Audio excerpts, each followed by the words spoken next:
మన ప్రభు మన రక్షకుడైన యేసుక్రీస్తు వారి ప్రశస్త నామంలో ప్రతి ఒక్కరికి వందనములు, శుభములు, శాంతి సమాధానము కలుగునుగాక. ఆమెన్. మొదటి పేతురు మొదటి అధ్యాయం 24వ వచనం.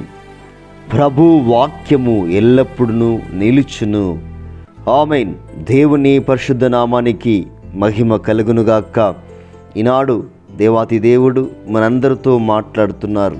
మరి ఆనాడు పేతురు గారు కొన్ని దేశాలకు దేవుని యొక్క శుభవచనమును, దేవుని యొక్క కృపను అందిస్తూ ఇక్కడ దేవుడు స్తుతింపబడునుగాక, మన కొరకు మరణించి పునరుద్ధానుడైన యేసుక్రీస్తు వారి కొరకు కూడా వారిని స్తుతిస్తూ ఆరాధిస్తూ ఇక్కడ ఇక ఉత్తరాన్ని రాస్తున్నారు. దేవునికి మహిమ కలుగునుగాక. ఈనాడు మనతో మాట్లాడుతున్నాడు. ఎల్లప్పుడూ దేవుని వాక్యం నిలిచి ఉంటుందని. మరి మనము క్షేమైనది చూస్తున్నామా, అక్షయమైనది చూస్తున్నామా? దేనిపై ఆధారపడుతున్నాము? దేని దగ్గరికి వెళ్తున్నాము? ఏది మనకు సంతృప్తినిస్తుంది? ఏది నిలిచి ఉంటుంది? ఎవరి దగ్గరికి వెళ్తే ఇది సత్యముగా ఉంటుంది, ఏది సత్యము ఏది అసత్యమో తెలుసుకునే జ్ఞాన వివేచనను అనుగ్రహించి దేవుడు మరి ఆనాడు మరి గొప్పగా పేతురు గారి ద్వారా ఉత్తరాన్ని రాయించాడు. ఈ దినం మనతో మాట్లాడుతున్నాడు. దేవునికి స్తోత్రం కలుగునుగాక. మరి ఇక్కడ గొప్ప విషయాలను ఈ యొక్క అధ్యాయంలో దేవుడు గొప్పగా లిఖించి ఉన్నాడు. దేవునికి మహిమ కలుగునుగాక. కొన్ని మాటలు మనం ఇక్కడ ధ్యానం చేసినప్పుడు ఇక్కడ ఈ విధంగా రాయబడింది. కాబట్టి మీ మనస్సు అను నడుము కట్టుకొని నిబ్బరమైన బుద్ధి గలవారై యేసుక్రీస్తు ప్రత్యక్షమైనప్పుడు మీకు దేవుడు కృప విషయమై సంపూర్ణ నిరీక్షణ కలిగి ఉండి. దేవునికి స్తోత్రం కలుగునుగాక. ఖచ్చితముగా మన యొక్క బుద్ధి నిబ్బరముగా ఉండమని ఇక్కడ వాక్యం సెలవిస్తుంది. మరి మనము కుడికి కానీ ఎడమ కానీ త్రొట్టిల్లి పడిపోకుండా దేవుని వాక్యమందు స్థిరముగా ఉన్నప్పుడు దేవుడు మనల్ని రక్షిస్తాడు, మనల్ని కాపాడుతాడని ఇక్కడ వాక్యం సెలవిస్తుంది. నిజముగా ఈ దినములలో మరి మన మధ్యలో గొప్ప గొప్ప సేవకులు, గొప్పగా దేవుని సువార్తను ప్రకటిస్తున్న వారి యొక్క జీవితంలో జరిగిన కొన్ని సత్యమైన మాటలు మనము తెలుసుకున్నప్పుడు చాలా ఆశ్చర్యముగా ఉంటుంది. దేవుని వాక్యము వారిని వెలిగించి, వారిని బలపరిచి, వారిని స్థిరపరిచి అనేక ఆత్మలు రక్షించడానికి దేవుడు గొప్పగా ప్రతి ఒక్కరి యొక్క జీవితంలో గొప్ప కార్యం చేసి ఉన్నాడు. దేవునికి మహిమ కలుగునుగాక. అనేక మంది జీవితాల్లో దేవుని వాక్యం ప్రభావితం చేసింది. వారి జీవితాల్లో మరలా నూతనంగా జన్మించడానికి, నూతనముగా వారి యొక్క లోకంలో క్రీస్తు ప్రేమను ప్రకటించడానికి, మరణించి పునరుద్ధానుడైన యేసు క్రీస్తు గురించి వివరించడానికి, ఆ సత్యమైన మాటలు బోధించడానికి ఆ వాక్యము నిలిచి ఉంది, ఆ వాక్యము బలపరిచి ఉంది. దేవునికి మహిమ కలుగునుగాక.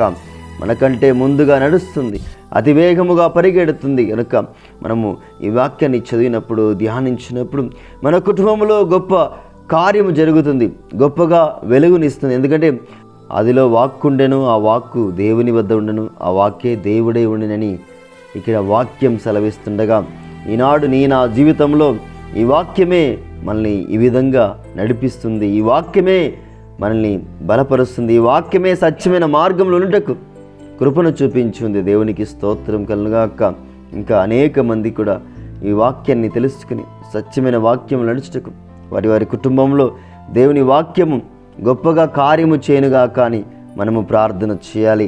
మరి ఖచ్చితంగా నిబ్బరమైన బుద్ధి గలవారమై మరి ప్రభు రాకడ కొరకు ఎదురు చూసినప్పుడు ఖచ్చితంగా మనం ఒక నిరీక్షణ కలిగి ఉండాలి. అలా నిరీక్షణ కలిగి ఉన్నప్పుడు గొప్పగా దేవుడు ఆశీర్వదిస్తాడు. మరి మనం ఎటువైపు వెళ్తున్నాం? క్షయం వైపు వెళ్తున్నామా, అక్షయం వైపు వెళ్తున్నామా?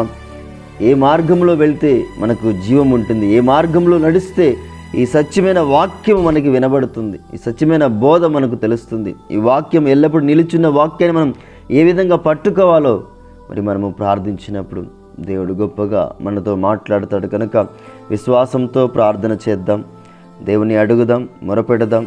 ఎందుకంటే ఇక్కడ దేవుడి వాక్యం గొప్పగా ప్రతి ఒక్కరిని కూడా రక్షిస్తుంది. మరి ఆనాడు నుంచి ఈనాటి వరకు ఈ వాక్యమే ప్రతి ఒక్కరి జీవితంలో గొప్ప కార్యము చేసింది. ఈనాడు చాలామంది దేవుని సువార్తను ప్రకటిస్తుండగా వారిని కొంతమంది ఇబ్బంది పెడుతున్నారు. కానీ తన జీవితంలో తాను ఏ విధంగా జీవించాడో ఆ యొక్క సత్యాన్ని చెప్పడానికి బయలుదేరినప్పుడు వారిని ఆపడానికి ప్రయత్నిస్తున్నారు. నిజముగా ఒక్కొక్క జీవితంలో తాగుబోతులుగా, తిరుగుబోతులుగా, మరి దేవునికి దూరముగా జీవిస్తూ కుటుంబంలో గొడవలతో, కుటుంబంలో అనేకమైన ఇబ్బందులతో నివసించిన వారు సైతము పరిశుద్ధ గ్రంథాన్ని చేత పట్టుకొని నిలబడి దేవుని సత్య సువార్తను ప్రకటిస్తూ వారి జీవితంలో దేవుడు చేసిన గొప్ప కార్యాన్ని ప్రకటిస్తుండగా చాలామంది దాన్ని వ్యతిరేకిస్తూ ఉన్నాం. కానీ దేవుని వాక్యం ఖచ్చితముగా మనకు అనుగ్రహించిన ప్రకారముగా దేవుని వాక్యం ఎల్లప్పుడూ నిలిచి ఉంటుంది. అదే సత్య సువార్త, అదే సత్యమైన వాక్యం ఆనాటి నుంచి ఈనాటి వరకు మన జీవితంలో ప్రభావితము చేస్తుందంటే సత్యమైన వాక్యము యేసుక్రీస్తు ప్రభువారి గురించి మనం వినడమే. దేవునికి స్తోత్రం కలుగుగాక. కనుక విశ్వాసంతో అనేకులకు మరి యొక్క వాక్యాన్ని ప్రకటిద్దాం, ఈ వాక్యాన్ని బోధిద్దాం, ఈ సువార్తను ప్రకటిద్దాం. అనేక జీవితాల్లో దేవుడు గొప్ప కార్యము చేయలాగా ప్రార్థన చేద్దాం. పరిశుద్ధుడా, ప్రేమగలిగిన తండ్రి, కృపగల తండ్రి, గొప్ప దేవానికి స్తోత్రం, స్తోత్రం తండ్రి. ప్రభా, ఆనాడు పేతురు గారు తండ్రి అనేక దేశాలకు ప్రభా ఉత్తరాన్ని రాస్తూ ప్రభా కృపను సమాధానమును అందిస్తూ ప్రభా గొప్ప వచనాన్ని పలుకుతూ ప్రభా యేసయ్య ప్రభా ఏ మార్గంలో ఉండాలో, ఏ మార్గంలో ఉండకూడదో ప్రభా ఇక్కడ గొప్పగా వివరించున్నారు తండ్రి.